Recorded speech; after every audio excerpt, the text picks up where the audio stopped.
As you know, my name is Caitlin Garrigan, and I'm currently pursuing a Master in Educational Leadership at Arizona State University. I'm looking to interview 3 stakeholders to identify potential trends regarding parent involvement regarding 2 essential questions. What do school stakeholders, including parents and school personnel, think about the school's connections to families and the community? What ideas do stakeholders have to improve the school's connections to families and the community? All responses will be used to develop a stronger parent involvement at Paseo Point. Thank you very much for your time. How many children do you have and what ages are they? I have 2 kids. One is 7, second grader, and one is a year old. And your second grader attends Paseo Point? Yes. And has he been here since kindergarten? Yes, he has. He has? So he started when the school opened? Yes. Okay. So how do you find out information or what's going on at school? Can you give me an example? So the teachers are really good about either emailing us on a weekly basis through email, or they send out a message through Class Dojo. Okay. Can you talk about what information is in the email? On Mondays, we get an email based on what curriculums they're going over for reading, writing, or ELA. They get what they're learning in math, math concepts. And then we get a list of all their homework and pages that they need to be working on for that week. And then we also get reminders of what's going around campus, if there's any spirit weeks, if there's any early release days, any vacation days that they'll have off. So they're really, really, really helpful with communicating to parents. And then what's communicated through Class Dojo? And can you talk about what Class Dojo is and how that works? So the same thing, they'll send Class Dojo, they'll send homework and anything that they need to do that. Class Dojo is an app that they can it monitors class progress, or it can monitor behavior. So each kid can receive positives, negatives, or needs improvements throughout the day. Okay. At the end of the week, if they reach over, I think 20 or 25, then they are allowed to have some kind of free time where they can read their own books, or do some math games or something like that. So it will just monitor. They get points for rising to success. So that's what they do on that. And as a parent, how are you able to see that? I have the app on my phone. Okay. So anytime you can click on the app? Yes. Okay. Wow. And how often do you check the app? I actually get notifications, so I check it as soon as a notification pops up. So if my kid receives a needs improvement, it'll right away pop up. And then I'm wondering, okay, what did this kid do? And then how do you use that information? With like your student? So with that, I'll usually, if I get a notification saying, hey, you got a positive, or hey, you got a negative, usually I tend to ask him, how was your school day? What happened today? Anything interesting? And usually he'll be really good about telling me. Sometimes he kind of hides off and shies off, but then I'll come around and be like, hey, I got a notification. Do you want to tell me about what happened today? And then he'll go in and tell me, well, I got a positive for this, or I got a needs improvement because the whole class was talking, or I was talking, or I was being disruptive in class. So what kind of information does the school provide you?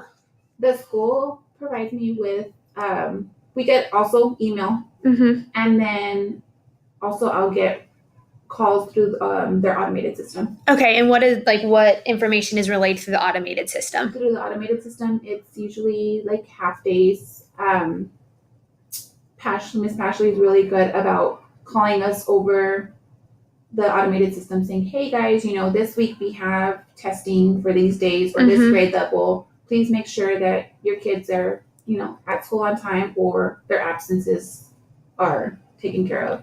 Does this provide enough communication and information you need as a parent? Honestly, it does.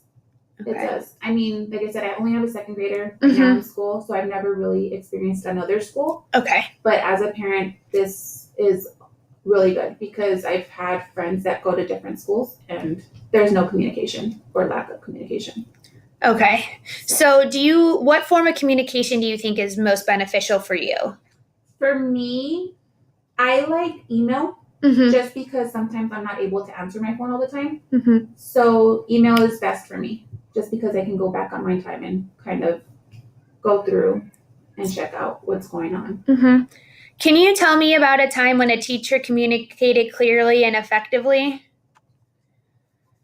Over Any situation where you felt like the teacher really communicated clearly and effectively. So my son's teacher, Miss Cole, Mhm. she's really good with communication. I remember the first week of school, she called and she just called to praise my kid, basically. She called and said, I want to praise you and your kid because he's doing an amazing job, which was kind of cool because usually you get calls and it's negative. Mm-hmm. So it was a good change for a positive call. And then, like I said, she's really good about emailing. And I've had a few questions with her, and she's quick to come back. And how did that make you feel as a parent? About the positive call? Uh-huh. I was like, what's going on? Usually it's bad calls. And I had to even call my husband and say, hey, our kid just got a positive call. And he was like, what do you mean a positive call? I'm like, yeah, well, they called and said he was doing a good job. And he was just like, that's weird. Like, I'm used to bad calls. You usually get a bad call as a parent instead of positive. Oh, good. Can you talk about a time when there was a breakdown in communication? I have yet to experience one with like a break, like no communication errors or. Okay. So how does that make you feel as a parent sending your student here? That makes me feel, good because I don't want to send my student to a place where there's no communication or lack of communication. Mm-hmm. Because if something were to happen, I'm sure there would be one form of communication, whether it be through email, through phone, through even sometimes I think they have a text message app on there. So I feel like if my kid was in danger in some way or form, I'm sure there would be some kind of communication. So I feel safe sending my kid to Paseo Point. Okay. Is it easy for you to find out how your child's performing academically? It is. It's my son always brings home like a progress monitor chart or report.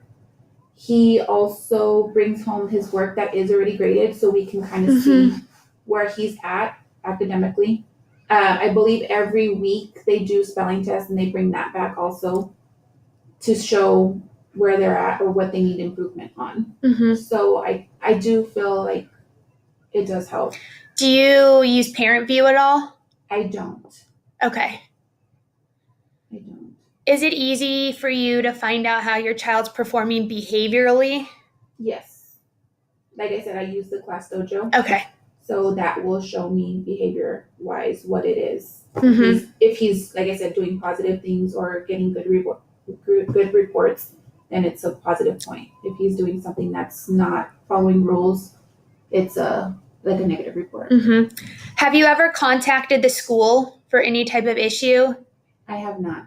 No? None. None at all? None. Okay. What about, have you ever contacted a teacher? How often have you done it and for what? I think I contacted a teacher once because I found it weird that my son didn't have homework that week. Okay. So then I found out that he was hiding his homework. So that was the only reason why I had to contact the teacher. Okay, but other than that, you haven't sent any emails or anything to teachers? You haven't had to reach out? Not other than that, no. Okay, and then do you attend conferences? Yes, I just had my conference on Wednesday. Mm-hmm. So. And how was that? It was fun. They were, like I said, they have like a, how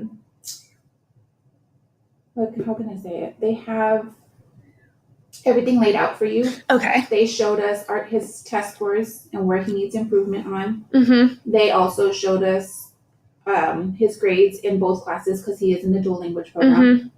So he does Spanish and English.